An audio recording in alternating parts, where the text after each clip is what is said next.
여호수아서 5장 1절로 12절.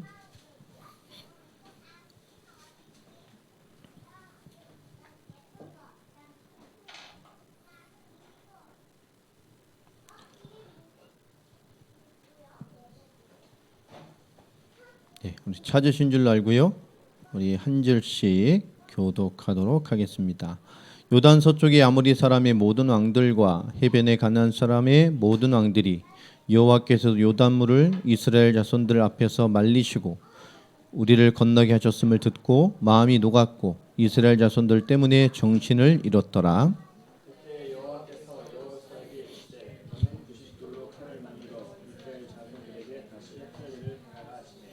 여호수아가 부싯돌로 칼을 만들어 할례 산에서 이스라엘 자손들에게 할례를 행하니라.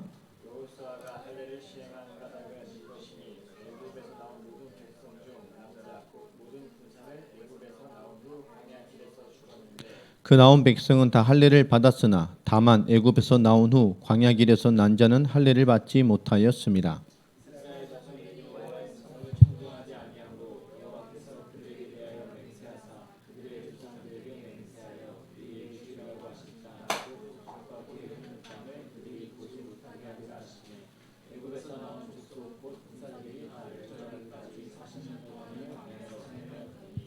그들의 대를 잇게 하신 이 자손에게 여호수아가 할례를 행하였으니 길에서는 그들에게 할례를 행하지 못하였으므로 할례 없는 자가 되었음이었더라.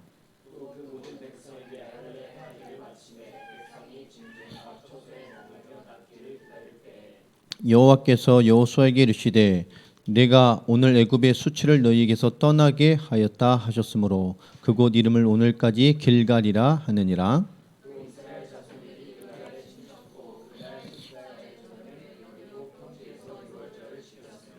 유월절 이튿날에 그 땅의 소산물을 먹되 그날에 무교병과 볶은곡식을 먹었더라.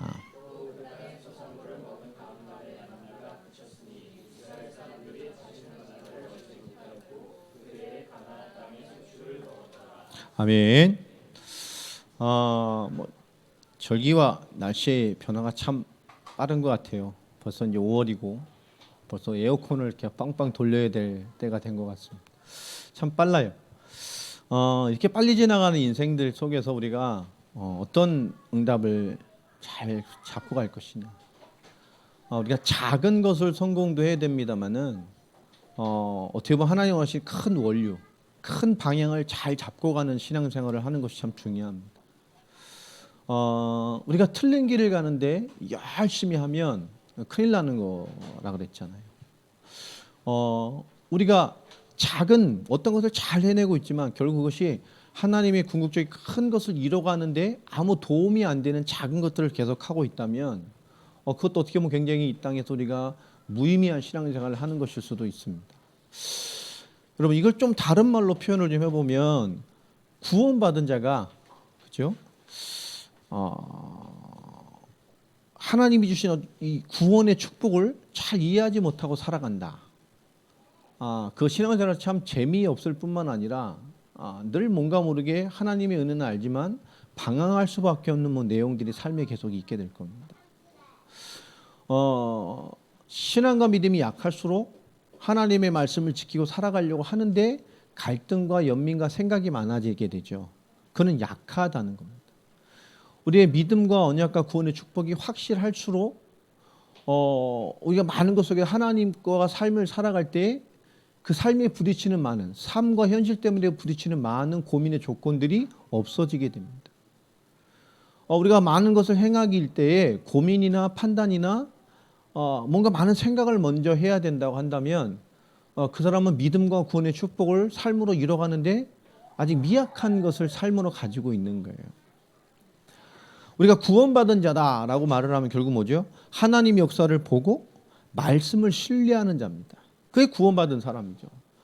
하나님의 말씀이 우리에게 성취되어져서 우리가 구원받은 거예요. 그렇죠? 그 말씀에 우리 이성과 모든 것이 순종되고 설득되어졌어요. 그렇지. 그분이 나의 죄를, 그 2000년 전에 그분이 나의 모든 문제, 내 평생의 문제를 십자가와 부활로 해결하셨구나. 그 말씀이 내게 성취되고 믿어지고 내 지성과 이성과 모든 것이 그 말씀 앞에 설득되어져 순종되어졌기 때문에 우리가 그 말씀의 사람으로 살아간다니까요. 불신자는 그걸 아무리 들어도 그 말씀에 순종되어지지가 않죠. 그 말씀의 지성과 이성과 우리 영혼이 설득되지가 않는단 말이에요. 우리 하나님의 그 은혜와 말씀과 성령의 역사로 말미암아 우리 하나님의 그것이 믿어지고 그것에 순종되어지고 설득되어진 사람입니다. 그렇구나. 여러분, 이 구원받은 자, 하나님의 역사를 보고 말씀을 신뢰하는 자인 구원받은 자가 뭘 알고요? 복음을 알았다. 복음을 안다는 게 뭐죠? 이 복음을 알았다는 것은 결국은 복음을 위해 살기를 원하는 자입니다. 그게 복음을 받은 사람이에요. 구원을 받았어도 복음을 깊게 이해하지 못하면, 삶적으로 이해하지 못하면 복음을 위해 살아가기를 원하지 않죠. 교회는 다니는데 복음으로 살기 싫어. 세상에 좋은 게 얼마나 많은데 술도 한잔 해야 되고, 그죠? 단합도 해야 되고, 남자인데 연애도 하고, 이쁜 여자 만나가지고 진하게 좀 살고, 세상에 이런 여러 가지 어떤 것들이 있죠. 왜? 복음으로 살고 복음으로 날 살아가는 게 싫다니까. 말은 그렇게 안 하죠. 하나님의 말씀으로 그 복음을 위해 순종하고 살아가는 게 싫어요. 왜 그럴까요? 난 젊어서 내 멋대로 좀 하나님 믿지만 내 멋 좀 즐기고 놀고 좀 살다가 나중에 좀 인생 조금 나이 들어서 들었을 때 그때 뭐 이렇게 잘대로 믿으면 되지. 이런 생각하는 사람들이 꽤 많아요. 크리스천 부모인데도 자녀들이 젊을 때에 젊은데 지금 안 해보면 언제 와. 그냥 멋지게 한번 이렇게 놀면서 살아봐야지. 이런 부모들도 있습니다.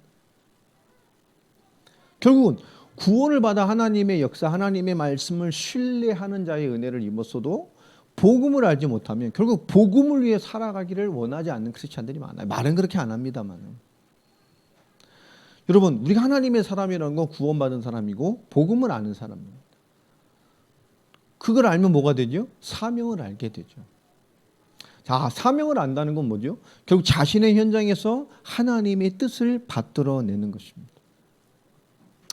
그런데 지금 많은 우리 현장의 실제 모습들을 보면 구원을 받아놓고 구원받은다, 사람이 되었다 치고 그 다음에 뭐죠?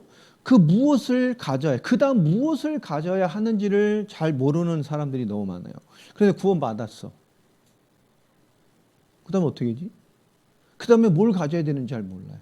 그런데 내가 복음 알았어. 예수를 그리스도로 알고 그분이 그 복음의 축복을 알고 내 복음을 위해 살아가는 삶을 살아야 되는 거 알았어. 근데 알았는데 어떻게 해야 되지? 뭘 소유해야 되지? 뭘 가져야 되지? 대부분의 그리스도인들이 구원받았고 복음 가지고 사명이란 말을 알지만 이후에 그 무엇인가가 없는 사람들이 많아요.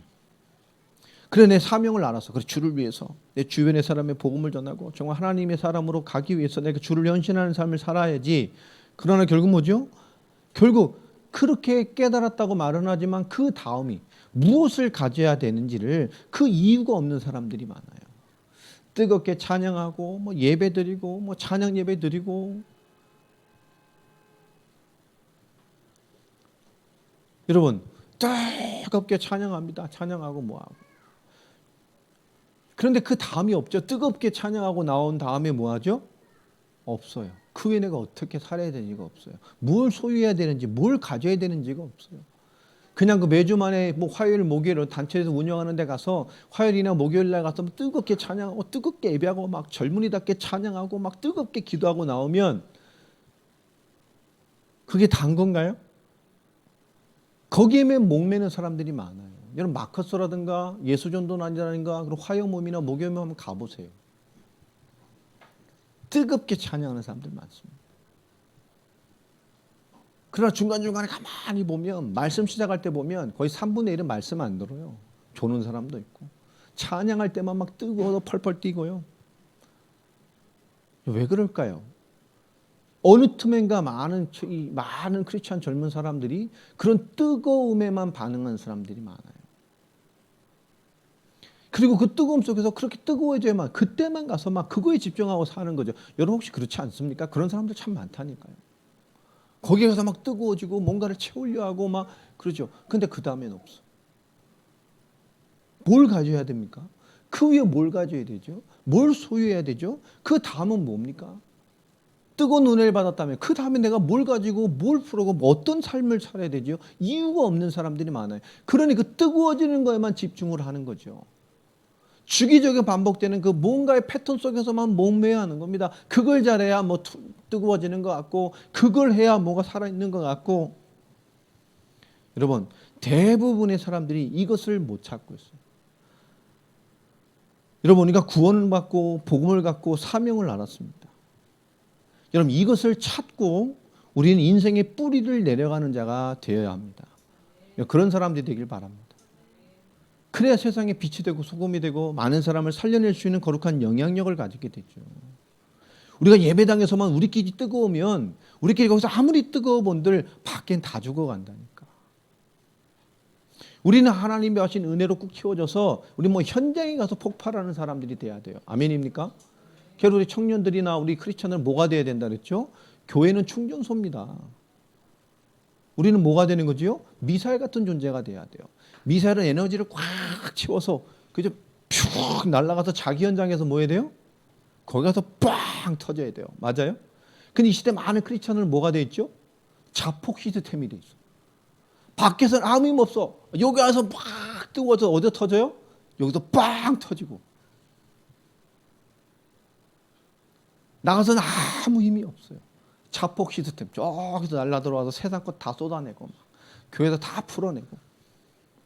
그러니 교회가 뭐요? 세상의 더러운 근성들 막 체질들 비판 정신을 갖고 와서 교회에서 서로 타살질하고 싸우고 막 비판하고 뭐 하나 걸리면 막 법적으로 가고. 교회가 난장판입니다. 지금 막 성도끼리도 교회에서 시끄럽고요. 나가서는 별 말도 못하는 것들이 교회 오면 왜 이렇게 시끄러운지 막 참 많아요. 여기 대학원을 다닐 때 공부할 때 안식일 논쟁, 예수님의 안식일 논쟁에 대해서 이렇게 교수님하고 이렇게 많은 것들을 이렇게 얘기하게 됐습니다. 우리 자릴 때는 저도 합동치육에서 자라서 아주 근엄하게 자랐어요. 주일날 돈 쓰면 돼야 안 돼요? 안 돼요. 우리 어머니는 주일날 탁 하면 그 어떻게 대렸어 돈을 쫙 데리고.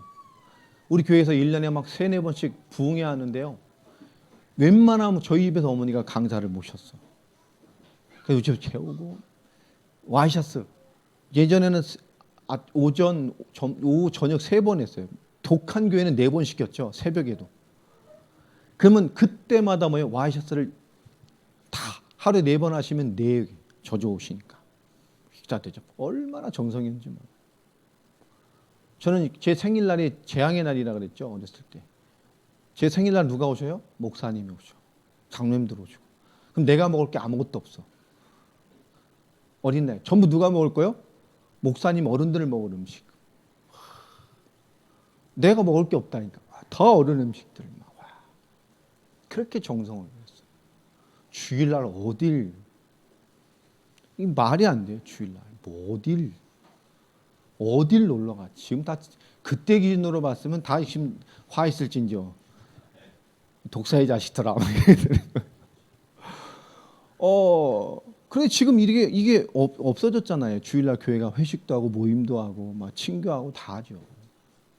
그때 안식을 논쟁하고 이런 얘기들 했어요. 주일 성수에 대한 얘기에 대한 많은 얘기를 오가는데 뭐 굉장히 날카롭고 율법적인 우리 세대 지나간 사람들이니까 막 그렇잖아요.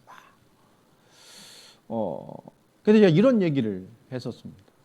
그건 아닌 것 같다. 주일날 돈 쓸 수 있지. 사람들이 막 이상한. 돈 쓸 수 있죠. 헌금도 우리가 주신 거에 대해 쓰는 것이고. 타락에 쓰는 것이 아니고 우리 교회 성도 여러분 쓸 수 있죠.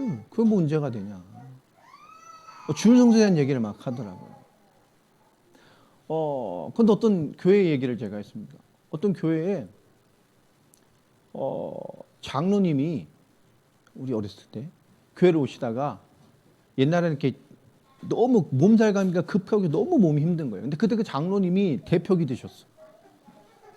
너무 아프고 몸이 힘든데도 교회를 와야 되는 대표기 됩니다. 그 전날 갑자기인 거예요. 교회를 오시다 교회 앞에 있는 약국에 들리셔서 몸살 약을 깊하게 약을 드시고 나왔어요. 근데 그걸 지나가다가 누가 봤냐? 교회에서 제일 말 많으면서 센 권사님 있잖아요. 리더격이. 그런 사람들 있잖아요. 어떤 분위기인지 알죠? 그걸 봤어. 그다음에 장로 예배 드리고 기도하고 나왔는데 그날 예배 끝나고 교회가 난리가 났어. 왜? 권사님이 태클을 걸었어. 장로가 믿음도 없이 주일날 그것도 예배 전에 대표교단 인간이 약국 돈을 써? 그런 걸로 막 태클을 걸은 거예요. 그 장로님이 하도 시끄러우니까 그 다음 주에 올라와서 교회에서 공개 사과를 하셨어요.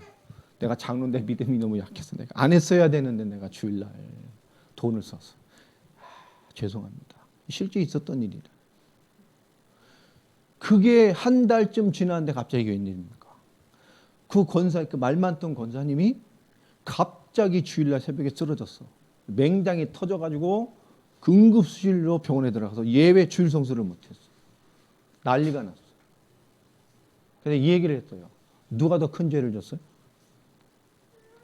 몸살 걸려서 2,000원 돈 쓰신 장로님하고 그날 응급실 실려가서 배쳐서 수술하고 수십만 원 날린 권사님하고 주일 성수도 못하고 그럼 그건 비판받아야 됩니까?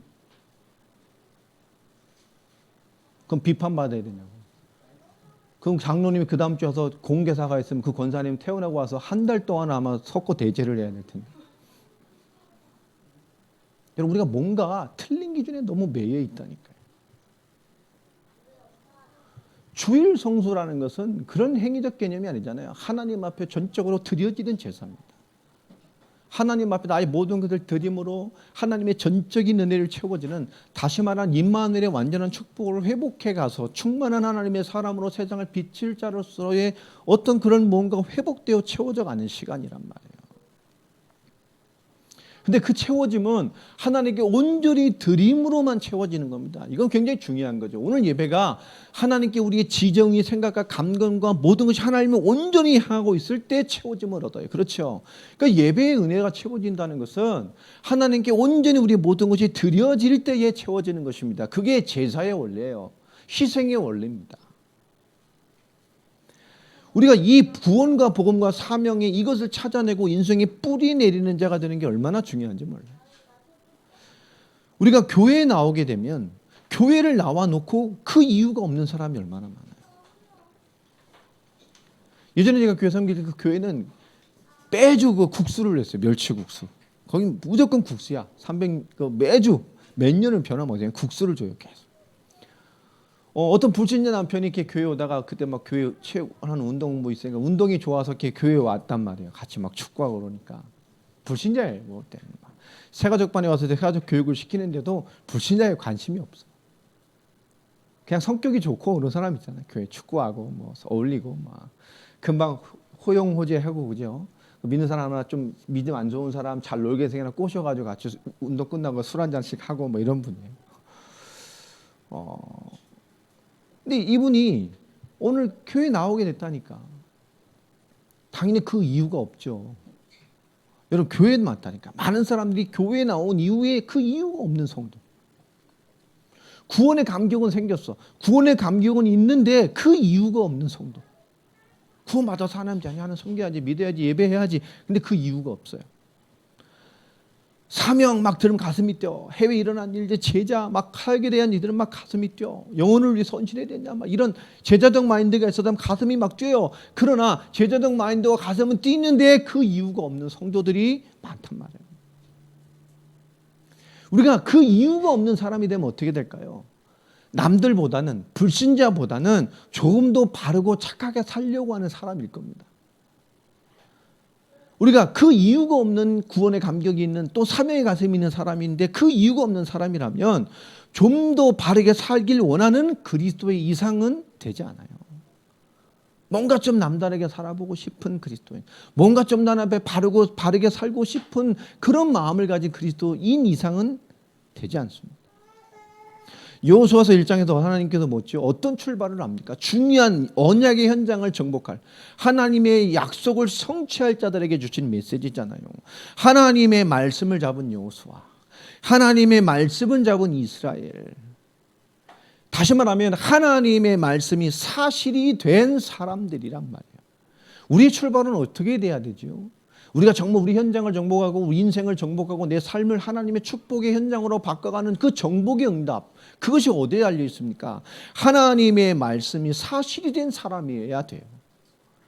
하나님의 말씀에 신앙적인 이상이 표 정도로 와 있고 그냥 교회 왔고 구원받았고 복음 알았고 사명 알아서 가슴이 뛰나 그 더 이상 그 이상이 없는 수준이라면 하나님의 말씀이 사실이 된 게 아닙니다.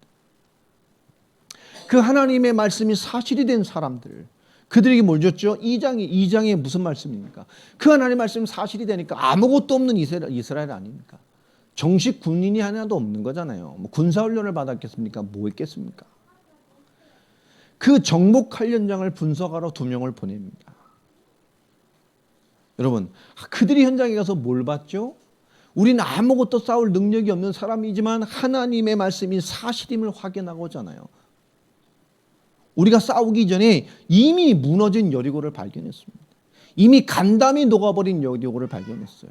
아, 우리 힘으로 싸우는 게 아니에요. 하나님은 이미 그 말씀대로 이미 이들이 무너뜨려 놨다니까. 하나님은 우리의 응답받을 현장을 하나님은 친히 뭐하죠? 준비해 놓으셨어요. 여러분, 하나님의 말씀이 사실임을 늘 확인하는 자들 되길 바랍니다. 우리가 하나님의 말씀을 사실로 붙잡을 때에 그 말씀이 사실인 사람이 될 때에 우리의 간 현장, 우리의 인생, 우리의 모든 우리 기능, 학업 다 마찬가지입니다. 내가 학업만 잘해야 인생이 되는 게 아니잖아요. 인생은 거기에 달려있지 않아요. 우리가 하나님의 말씀이 사실되어지면 우리가 어떤 선택으로 가든 하나님 우리 인생을 그 결론으로 가게 하십니다. 일로 가야 됩니까? 절로 가야 됩니까? 그게 틀린 말이잖아요. 그렇죠? 우리 아들이 이번에 제술회사 목사님 이런 학교를 갔으면 좋겠습니까? 이 고3 부모들이 이런 상담을 잘해요. 얘가 공부를 잘했는데 수능을 좀 이상하게 봤어. 그런 애들 있잖아요. 진짜 잘했는데. 그래서 얘가 너무 고민하고 고민하는데 얘는 절대 재수는 안 하겠다. 그러니까 재수 그래서 좀 더운데 가라. 얘는 낮춰서 아니 저저 안 하겠다. 막 이게 싸움이 돼가지고 상담으로 오셨더라고요. 권사님이 무슨 재수를 하는 게 좋겠습니까? 저는 재수해서 이런 학교를 갔으면 좋겠는데 얘가 재수를 안 한다 그러니까 그럼 이런 학교를 넣어서 가야 되는데 그것도 괜찮은 학교예요. 그죠? 재수를 해서 얘가 이렇게 하면 재수를 안 하고 자기는 지금 국민대 거기도 괜찮은 학교잖아요. 인서울인데. 와 거기 가야 돼. 그렇지 뭐라 그러겠습니까 제가? 재수하십시오. 아니 가십시오. 이럴 없잖아요. 제가 됐어요. 그럼 가도 되고 재수도 되고 그게 뭐 중요합니까? 그렇잖아. 근데 권사님이나 그 친구나 이것이 하나님의 계획이고 인도라고 볼 수 있는 눈이 없으면 그렇죠? 하나님 이를 국민대 가도 쓰실 사람이면 쓸 것이고 얘가 중요한 우리가 말도 S대학을 가도 그죠? 하나님이 안 쓰신 사람이면 그게 큰 의미가 있겠습니까? 그게 기준이 돼야 되죠. 일로 가야 됩니까? 절로 가야 됩니까? 내가 무당입니까? 그죠? 내가 길을 알면 내가 무엇을 하고 사는지 그 길을 알면 결론을 알면 국민대 가도 되고 연대 가도 되고 서울 가도 되고 고려대 가도 되고 서강대 가도 돼요. 그러나 그 상관없는 인생이라면 그죠? 서울대 가도 하는 건 상관없고 연세대 가도 하는 건 상관없고 고려대 가도 하는 건 상관없고 지방대학을 가도 하는 건 상관없고 재수해서 전문대 가도 상관없어 하나님하고. 그렇잖아요. 우리가 길과 결론이 확실하면 어떻게 가든 그것은 시간적인 일뿐입니다. 이렇게 빨리 성공한다? 그게 아니에요. 여기서 이나대를 간다. 이나대를 간다고 딱 길을 아는 사람이면 방황을 안 하죠. 그죠? 길을 알면. 길 모르면 내비 보고 내비만 쫓아다녀야 되고 아예 내비도 없으면 방황해야 돼요. 물어 가야 됩니다. 길을 알면 어떻게 되죠? 우리가 출발해서 좌로 가도 되고 우로 가도 되고 북쪽으로 가도 남쪽으로 가도 돼요. 저 골목으로 들어가도 되고요. 길을 알면 아무 데나 가면 돼요. 어디로 가느냐, 어떻게 가느냐, 어느 길로 가느냐, 얼마나 더 걸리느냐 문제지 아무 문제 되지 않습니다. 여러분 이걸 잘 이해해야 돼요. 하나님이 우리 인생에 대한 결론이 있는 것과 없는 것이 얼마나 다른 인생을 가져오는지 모릅니다.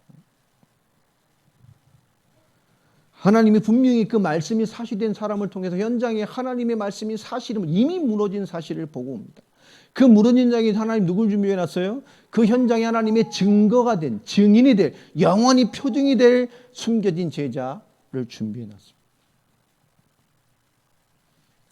3장에 그들이 돌아와서 그들은 뭘 준비합니까? 하나님 말씀이에요. 확인된 자들의 그 증거와 말씀을 가지고 하나님은 본격적인 그들의 걸음을 재촉하시잖아요. 언약궤를 맨 제사장, 그리고 뭐요? 그들을 따라가는 거예요.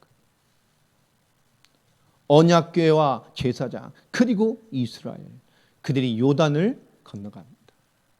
하나님의 언약에 앞장서서 그것을 맨 제사장들, 피의 비밀을 섬기는 자들이 하나님의 말씀에서 성취된 피의 비밀의 땅을 향해서 그들이 가고요. 모든 백성이 바라볼 거리를 두고 모든 백성이 말씀을 따라 피의 비밀이 성취될 그 현장을 따라 전부 들어가게 됩니다. 홍해와 같은 응답이 그 현장에 이루어졌고요. 하나님은 인간이 이해할 수 없는 방법으로 하나님의 역사를 보이셨어요. 말씀이 사실된 자들에게 말씀의 간접적인 역사를 보더니 그 어마어마한 하나님의 역사를 체험하게 했습니다. 말씀을 따라가는 것. 그 피의 비밀이 성취될 가나안 약속의 땅의 의미가 무엇인지를 보게 하셨어요. 내 힘, 내 능력으로 싸우는 것이 아니라 하나님의 일하심 속에 있는 싸움의 인생이라는 것을 이해하게 됐습니다. 그리고 4장의 지난주 말씀이죠. 하나님 말하죠. 그 엄청난 증거와 그 증거의 역사의 현장에 하나님은 응답의 현장의 증거를, 그 증거를 가지고 우리가 정복할 현장을 향할 증거를 동시에 세웠어요. 우리는 하나님의 역사의 응답을 가지고 있습니다. 다 개개인들이 크든 작든. 그것이 어떤 응답으로 나타나야 되죠? 내 삶의 현장의 증거로 나타나야 돼요. 이게 도대체 뭡니까? 저 역사하는 응답들이 내 현장의 응답으로, 내 삶의 응답으로 여러분 나타나지고 연결되길 바랍니다. 그들의 걸음 속에 오늘 5장 1절에 뭐라고 기록되어 있죠? 이미 여리고는 끝났어요. 싸울 의지도 없어요. 오늘 5장 1절에 정확히 써 있죠. 이미 여리고뿐만 아닙니다. 요단 서쪽의 아모레 사람들, 모든 왕들, 해변의 가나안 사람들까지 저 이 지중해 편에 있는 그 모든 가나안의 모든 족속들까지도 하나님의 역사와 이스라엘 소식을 다 들어버렸어요. 그들은 어떻게 들었죠? 이스라엘이 온 게 문제가 아닙니다. 하나님께서, 여호와께서 그렇게 하셨다고 알고 있어요. 그들을 마른 땅으로 건너게 하셨어요. 그들이 마음이 높고 이스라엘 자손들 때문에 정신을 잃었더라. 이 상황을 이해됩니까? 지금 가나안 전체 정복 땅의 현장의 모든 사람들이 마음이 녹았고 정신을 잃었어요. 큰일 났다. 여호와라니 어마어마한 신이 지금 끝났다 우리. 여러분 이미 정복은 끝난 거예요. 하나님의 역사는 끝나는 거예요. 보이는 역사 이전에 보이지 않는 역사로 하나님의 일을 보이셨어요. 우리가 가는 길, 우리가 해야 될 많은 것들이 있습니다.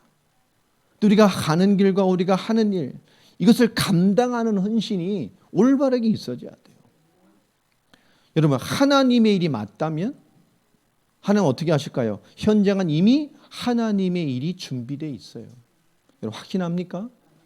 내가 열심히 공부하지만 이 공부가 하나님의 일과 연관됐다는 믿음을 가지고 살아가는 사람이라면 그 인생의 모든 선택과 결정을 통해서 하나님은 하나님의 일을 준비해 놓으십니다. 여러분 신뢰하시길 바랍니다. 이게 삶의 신앙이 돼야 우리 거침이 없어요. 조금 부딪힙니까? 돌아가면 되는 거예요. 하는 결론이 있어. 이것을 통해서 깨닫는 거죠. 깨닫는 우리 모든 것이 깨닫는 응답이에요. 오늘 5장의 핵심은 잘 읽어보니까 딱 하나의 단어가 눈에 띄죠. 뭐가 띕니까? 할례. 할례. 이거는 남자들에게만 할 수 있는 거죠. 미개한 아프리카 부족들도 여자 할례는 시키는 데도 있습니다만은 말이 안 되는 거고요. 이게 남자에게 하는 것들입니다. 지금도 이렇게 대부분 다 남자들이 비슷한 걸 지금도 하죠. 예. 근데 할례라는 것이 보면 창세기 17장 9절로 14절에 보면 하나님께서 아브라함을 통해서 시작된 기록들로 나옵니다. 근데 이 할례라는 말을 통해서 보면 하나님께서 어떤 의미로 아브라함에게 할례를 명하셨냐면 이스라엘의 영원한 언약, 이스라엘의 영원한 계약, 나와의 계약이다라고 말을 합니다. 그러니까 할례라는 말은 할례를 하는 의미가 뭐냐? 왜 행하게 하셨냐? 결론부터 딱 말하면 이스라엘의 영원한 언약입니다. 그리고 하나님과의 계약입니다. 내가 너의 하나님이고 너는 나의 뭐요? 백성이에요. 나의 선민이요. 나의 사람이에요. 그것에 대한 영원한 계약이고 그로 말미암아 내가 너에게 베푼 모든 것을 너에게 이루실 것임에 대한 언약에 대한 표요 계약이 되는 거란 말이에요. 또한 선민이고 언약의 백성의 표징됨을 몸에 새기는 것입니다. 쉽게 말하면 한국 사람이라면 주민등록증이 나오듯이 하나님의 생명과 언약의 사람임을 어디다 새겨요? 몸에다가 표징으로 언약의 백성이란 표식을 새기는 거예요. 하나님 참 취미도 고약하시지 그걸 왜 남자의 가장 중요한 부분에다가 행하라 했단 말이에요. 그죠? 그러면서 뭐라 말씀하셨냐? 아브라함의 언약의 축복에 대한 증거다 이것이. 이것이 너뿐만 아니라 너의 모든 후손에게 대대로 이어지는 약속이고 대대로 이어지는 축복이 될 것이다 라고 얘기를 합니다. 자, 이걸 좀 더 깊게 좀 들어가 보면 아브라함이 하갈과 이 사이에서 사레가 말고요. 둘째 부인에게서 자식을 낳잖아요. 자, 그 이스마엘을 낳은 후에 13년 정도가 지난 후에 하나님께서 아브라함에게 다시 찾아오셔서 아브라함에게 새 언약에 대한 재확인을 하십니다. 그때 언약을 다시 한번 확인시키면서 그 첫 아들 이스마엘을 낳고 13년이 지난 후에 아브라함에게 할례를 명하셨어요. 언약에 대한 재확인. 자, 그러면서 99세의 아브라함에게 할례를 행하셨어요. 그러면서 뭐죠? 씨의 언약을 설명합니다.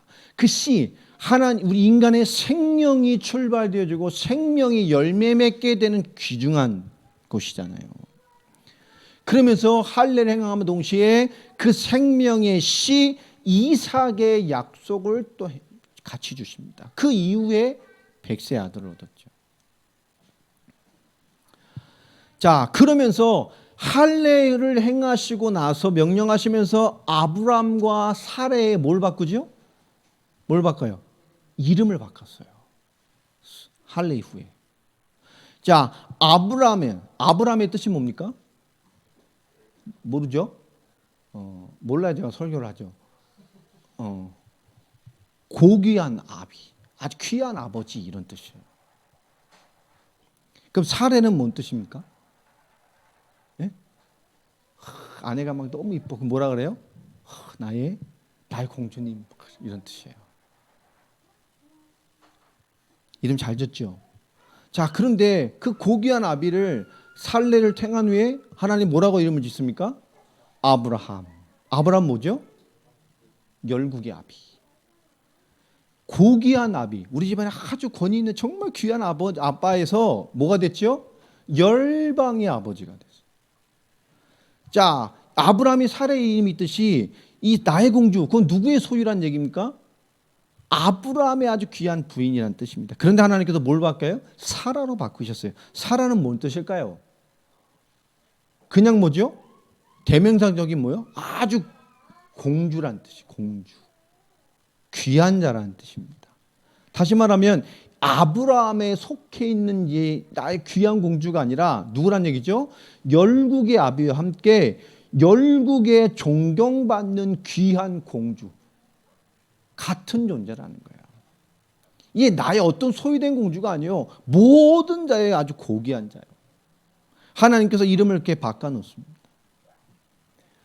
자, 이게 무슨 할례의 의미가 있을까요? 오늘 하나님이 중요한 여리고 정복을 두고 요단을 건너 여리고 앞에 딱 친치고 있는 이스라엘에게 하나님께서 이미 하는 말입니다. 하나님 하신 일을 보세요. 그들의 할례를 행하게 하시기 앞서서 하나님 뭐 했죠? 그 여리고와 그 강력한 여리고와 그 가나안 족속들이 다른 마음을 품지 못하도록 정신을 잃어버리게 만들어 버렸어요. 할례 행하고 나면 그래서 지난주에 했던 것처럼 큰일 나죠. 남자들 못 움직여요. 칼 두고 덤비면 힘들어 싸우기. 자세가 안 나오는데 어떻게 싸우겠어 이게. 그죠? 뛰지도 못한다니까 어떻게 싸워 전쟁을 해. 그냥 안 돼. 근데 하나님 하시는 거 보세요. 그 어마어마한 전쟁과 여리고 앞에 두고 하나님께서 할례를 명하십니다. 그냥 하신 일을 보세요. 이미 벌써 하나님 일을 행하셨어요. 이미 그들의 마음을 정신을 다 잃어버리게 만들어 놓고 하는 말이에요. 지금 그 전체 현장에 맨정신인 사람은 딱 한 민족밖에 없어요. 누구밖에 없어요? 이스라엘밖에 없어. 다 지금 맨정신이 아니에요. 정신을 잃어버리게 만들었다. 근데 할례의 언약을 주시면서 주시는 하나님의 말씀이 뭡니까? 4절에 보면 여호수아가 할례를 시행한 까닭은 이것이니 애굽에서 나온 모든 백성 중 남자 곧 모든 군사에는 애굽에서 나온 후 광야길에서 죽었는데 그 나온 백성은 다 할례를 받았으나 다만 애굽에서 나온 후 광야길에서 난 자는 할례를 받지 아니하였습니다. 이스라엘 자손들이 여호와의 음성을 청종하지 아니므로 할례를 받아놓고도 하나님의 말씀이 사실되지 않아서 뭐했어요? 적과 꿀이는 축복의 땅에 오다가 다 멸절돼 버렸어요. 언약의 의미가 뭐죠? 하나님의 말씀, 하나님의 축복, 하나님의 것이 뭐요? 내 것이고 하나님의 사람이라는 것을 몸에 새긴 계약이라니까.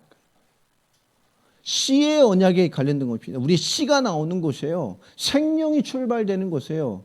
하나님이 그곳에 하나 남자의 성기를 피부를 잘라서 기억하게 했습니다. 그리고 남자가 소변 볼 때마다 뭘 느껴야 돼? 그걸 보고 언약을 느껴야 돼. 아, 생명, 씨, 메시아, 그리스도, 생명을 이해하는 거예요. 나는 누구예요? 하나님의 사람이에요. 나는 누굽니까? 언약의 사람이에요. 맞습니까? 나는 누구지요? 나의 하나님이고 나는 그분의 백성이요.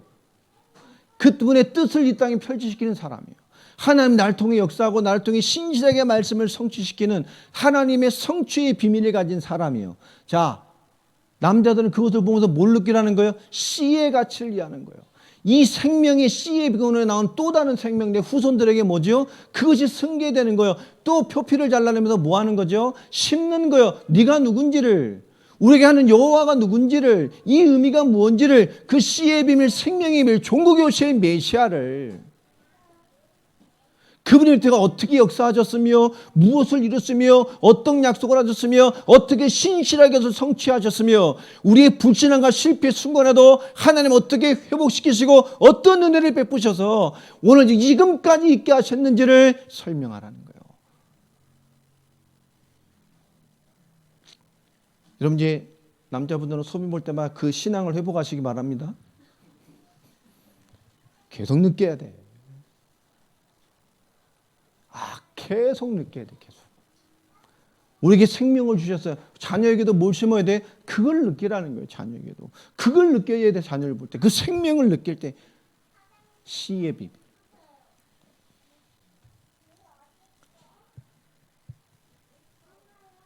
7절에 이렇게 말을 하죠. 그 6절 마지막에 그것 때문에 40년을 광야에서 헤맸어요. 그리고 다 죽었어요. 애굽의 우상숭배와 불신앙을 전혀 경험해 보지 못한 광야에서 출생한 새로운 세대. 우상을 경험하지 못한, 불신앙을 경험하지 못한, 태어났을 때부터 뭐요? 구름기둥, 불기둥. 태어났을 때부터 뭐요? 하나님이 24시간 인도. 태어났을 때부터 뭐요? 하나님의 전적인 채우심과 응답, 먹고 사는 문제 하나님 안에서. 그는 광야에서 뭐만 봤어요? 하나님의 인도만 봤어요. 다른 걸 경험해 보지 못했어요.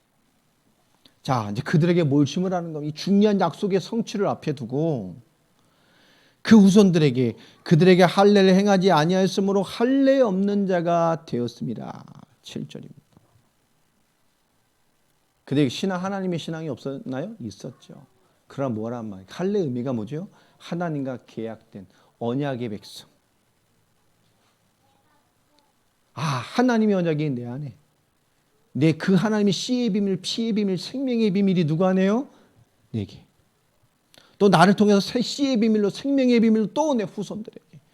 하나님 내게 주신 영적인 축복과 그 놀라운 축복이 뭐요? 내 후대에게 계속 이어질 축복이 되는 하나님의 약속, 하나님과의 생명의 계약서입니다. 내가 말씀을 소유한 자요, 뜻을 성취하는 자요, 하나님의 계획을 나를 넘어 생명으로 나타내게 할 자라는 하나님의 기업이고 축복의 배경을 가진 자라는 뭐요? 계약서요. 너무 중요한 얘기입니다. 8절에 또 모든 백성이 할례를 행하기를 마침에 백성이 진중 각초에 머물며 낫기를 기다릴 때, 그죠? 이때 여력에 딱 쳐들어오면 어떻게 돼요? 코 풀고 이기는 거예요. 근데 뭐죠? 하나님 하신 일 보세요. 우리가 하나님의 올바른 인도를 받고 있다면 하나님 이미 보이지 않는 응답과 역사들을 현장에 준비해 놓으셔. 늦는 것 같지만, 이 와중에 왜 이렇게 하셔? 정복해 놓고 좀 안전하게 성 안에서 하면 되지.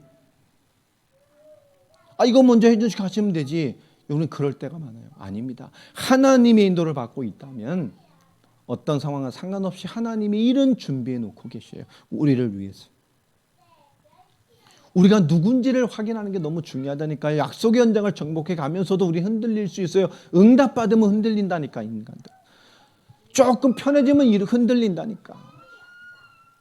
세상의 믿음으로 흔들릴 만한 가치 있는 것들이 나타나기 시작하면 흔들린다니까. 하나님이 그들에게 심는 거예요. 평생을 나올 때까지 하나님의 역사만 맡은 자들이 불신자들을 만나게 되고 불신 현장을 보게 되고 그들의 뛰어남을 보게 되고 내가 생각을 넘는 것들을 접하게 될 때마다 흔들릴 거란 말이야. 그때마다 하나님 주신 거예요. 내가 누군지를 몸에 새겨버리는 거예요. 그 복음과 생명과 언약의 가치를, 하나님과 계약된 언약의 사람의 가치를 몸에 새기라는 겁니다. 내가 누군지를. 이러면 삶에 새겨지는 자가 되길 바랍니다. 그게 있어야 인도를 받죠. 담아내죠. 그리고 하나님이 하시는 말씀을 9절에 보면 이렇게 합니다. 여호와께서 여호수아에게 이르시되 내가 오늘 애굽의 수치를 너에게서 떠나게 하였다. 여러분, 그 할례를 했는데 뭘 떠나게 했다고요? 그 모세 시대에 그 애굽의 엄청난 이스라엘이 임했던 수치를 너에게 떠나게 했다. 그 수치가 뭡니까? 사단과 세상의 종로로 타던 이스라엘. 하나님의 축복을 잃어버리고. 바로는 사단, 애굽은 세상의 표잖아요. 세상과 사단의 종로로 타던 이스라엘. 그들을 뭘로 했어요? 유월절 어린 양의 피의 비밀, 그리스도 예수의 피의 비밀, 그 생명의 비밀, 그 영원한 구원과 복음의 비밀로 모여 끝내셨습니다. 할렐루야. 그게 할례예요. 복음의 성취를 가진 자. 여러분, 중요한 의미입니다. 여러분, 복음의 성취가 된 자들이에요. 아멘입니까? 우린 영의 할례를 이 시대 받았잖아요. 그리스도로 말미암아. 피의 주인공인 그리스도로 말미암아 끝냈다는 거예요. 끊어졌다는 거예요. 그래서 그곳 이름을 길갈이라고 합니다. 우리의 수치를 걷어가셨다 그 말. 자, 또 이스라엘의 자손들이 길갈에 진쳤고 그달 14일 저녁에는 여리고 평지에서 유월절을 지켰습니다. 자, 그리고 뭘 하죠? 유월절을, 첫 약속의 땅에서 유월절을 지냅니다. 그 피의 비밀이 성취되어진. 더 중요한 축복은 뭐죠? 유월절, 그리스도의 희생의 비밀, 피의 비밀이 성취되어졌던 복음의 성취를 맛봤던 그날 이후로 그들이 뭐 있죠? 그 땅의 소산을 먹되 그날의 무교병과 볶음국식을 먹었고 12절에 또 그 땅의 소산물을 먹은 다음 날에 만나가 그쳤으니. 야, 그러면 이때까지 할례를 행하고 유월절 그날까지 피의 비밀이 성취된 그날까지 그들은 뭘 먹고 살았죠? 만나요. 무슨 양식으로 살았죠? 하늘 양식으로 살았어요. 아멘입니까? 하늘 양식으로 살았어요. 그들이 피의 비밀을 성취하고 그리스도 언약을 회복하고 언약의 사람과 함께 신앙과 삶으로 그 계약을 하고 언약의 사람임을 확인하고 자기 인생과 삶의 그것을 긋고 확인한 그날, 그리고 피의 주인 메시아 그리스도를 바라보는 유월절을 기념한 그 다음날, 완전한 언약의 백성으로 완전히 거듭난 그날, 그 다음 날부터 하나님 뭐요? 이제 무엇으로 살아나는 거죠? 하늘 양식을 그쳤어요. 이제 그 응답의 비밀, 그리스도의 비밀, 성취될 믿음의 사람의 그 모습으로 이제 뭘 먹고 살아라는 겁니까? 이 땅의 축복으로 살아라는 거예요. 그것을 소유한 자들이 이 땅의 축복을 가지고 살아라는 거예요. 하나님은 완전히 바꿔놨어요. 그럼 하늘 축복이 끝난 겁니까? 아니에요. 더 강력해진 거예요. 여러분, 하나님 신 영적인 축복으로 여러분 이 땅의 것들에 대한 정복자들, 이 땅의 응답을 누리고 사는 자들로 여러분 거듭나게 되길 바랍니다. 하나님의 말씀이 사실되어진 거예요. 너무 중요한 거예요. 이 할례라는 말은 뭐 히브리어로 보면 힘몰 이런 뜻인데 이건 잘라내다 이런 거예요. 언약의 성취, 할례에 대한 이 동사형인데요. 이 안에는 여러 가지 의미들이 있습니다. 하나님께서 이 할례를 지킬 것을 명령하시면서 이 히브리어로 온 이 티쉐모로라는 말인데 티쉐모로라는 말을 뭐냐면 지키다, 경계하다, 감시하다 이런 뜻입니다. 이게 하나님의 말씀 앞에 비추어서 이걸 해석을 해보면 하나님의 말씀을 주의해서 따라라라는 의미예요. 우리가 할례된 자들입니다. 언약이 성취된 자들이라니까요. 우리의 신앙이 어떻게 해야 되죠? 하나님의 말씀을 주의하여 따라가는 사람이 돼야 돼요. 삶에서. 이 하나님 말씀 주의하고 따르는 의미 뭐냐? 아브라함과 아브라함 후손 전체도 계속 따라가야 될 명령이라는 거예요. 우리도 마찬가지죠. 그러면서 하나님께서 이것이 뭐가 된다 그랬죠? 너희에게 표징이 될 것이다 라고 말합니다. 이 표징이란 말은 히브리어로 레오트란 말인데요. 레오트란 말은 뭐냐면 표시했다, 증거했다 이런 거예요. 하나님께서 뭐 한 거죠? 표시했어. 구별했어. 하나님이 증거했어. 하나님과 관계가 된 의미예요. 그러니까 할례로 말미암아 하나님의 언약의 표정을 가진 사람들, 우리 뭐죠? 하나님의 관계가 보증된 사람이라는 겁니다. 하나님이 이건 내 거야 하고 등기친 사람들이에요. 자, 그러면서 오늘 말하는 것처럼 애굽의 모든 수치가 너희를 떠나가게 될 것이다. 끊어지게 된다 이런 뜻이란 말. 딱 단절되는 거 재앙이. 여호수아 5장 9절에 있는 말인데요. 이 의미도 할례 의미입니다. 이 말 뜻이 뭐죠? 잘라낸다, 베어낸다, 제거한다 이런 뜻이에요. 이 할례란 말하고 할례에 관련돼서 하는 중요한 단어들이 전부 다 뭐죠? 할례랑 같은 의미의 단어를 쓰셨어요. 말은 다르지만 다 잘라낸다, 지켜낸다, 이 표시한다, 또 끊어낸다. 이것도 뭐죠? 잘라낸다, 베어낸다, 제거한다는 뜻입니다. 여러분, 하나님께서 우리에게 주신 언약의 의미가 뭐예요? 오늘 그것을 중요한 정복 전쟁 앞에 하시는 말이에요. 우리가 하나님 응답을 두고 따라가고 하나님 응답을 우린 바라보면서 갑니다. 우리가 어떤 신앙을 가져야 될 것이냐? 오늘 언약과 하나된 인생입니다. 우리 한 사람 한 사람이 우린 영적인 할례를 받은 사람들이냐 지금은. 이스라엘 가면 사람들이 이렇게 모자 쓰잖아요. 딱 달라붙는. 그게 뭐냐? 하나님이 우리가 선택된 사람이다라는 뜻으로 이렇게 쓰고 다니는 거예요. 가보면. 이스라엘 가보면 뭐 지금 이스라엘 사람 가보면 참 자유로워요. 이게 진짜 분쟁이 있는 나라인가 싶을 만큼. 여자들도 군복 입고 막 돌아다녀요. 이렇게 관광지라든가 사람들 많이 곳에 군인들이 있어요. 걔는 이렇게 쑥새골 비슷한 거 딱 입고 여자들도 얼마나 자유로운 줄 몰라요. 군인들이. 카페 가잖아요. 그럼 여군들이 총 이렇게 뒤로 메고 카페 앉아서 커피 마시고 있어. 우리는 보초 쓰다가 커피 마시면 우리 큰일 나. 우리는 군법 회의에 쉐불될 수 있는데 걔는 되게 자유로워요. 카페 앉아서 총 메고 탁 뒤로 내놓고 커피 한 입마다 밖에 탁 보고 있고 뭐 쉬기도 하고 굉장히 자유로워요. 이게 뭐 위험한 나라인가 싶을 정도. 또 그러다 정통 유대인 사는 동네에 딱 가보면 완전히 뭐가 보이죠? 아, 이 사람 사는 데가 아니구나 이렇게 느껴지죠. 이스라엘 가보면 이렇게 머리 이렇게 맨날 꽈가지고 이렇게 된 분들이 있어요. 이렇게 그분들 틈만 나면 뭐 하냐? 틈만 나면 걸어다니면서도 이렇게 머리를 꽈요. 이렇게 쭉 습관이 돼가지고 이렇게 여기 옆머리 꽈서 이렇게 된 분들 보면 아 정통파 유대인들이구나. 거기 정착촌에 가 그 사람들한테 가보면 완전 또 분위기 다릅니다. 까만 모자 쓰고 신화 시대 까만 옷 입고 사는 게 또 완전히 달라요. 그 사람들. 거기 안에도 또 들어가 통교개벽 안에 완전 랍비들 그 있는 장소가 있어요. 안에 기도하고 막 경전하는데 통곡벽 옆에 토굴 안에 있거든요. 거기 가보면 또 뭐죠? 또 완전 미쳤구나.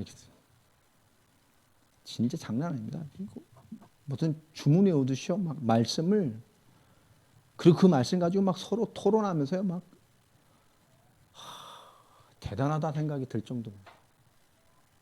여러분, 그들은 자유로운 것 같으나 하나의 말씀 지금도 신뢰하고 지금도 그 말씀이 사무치도록 사는 사람들이 많아요. 틀린 방향으로 갔음에도 불구하고 우리는 그리스도로 완전된 완성된 복음과 신앙을 가졌습니다.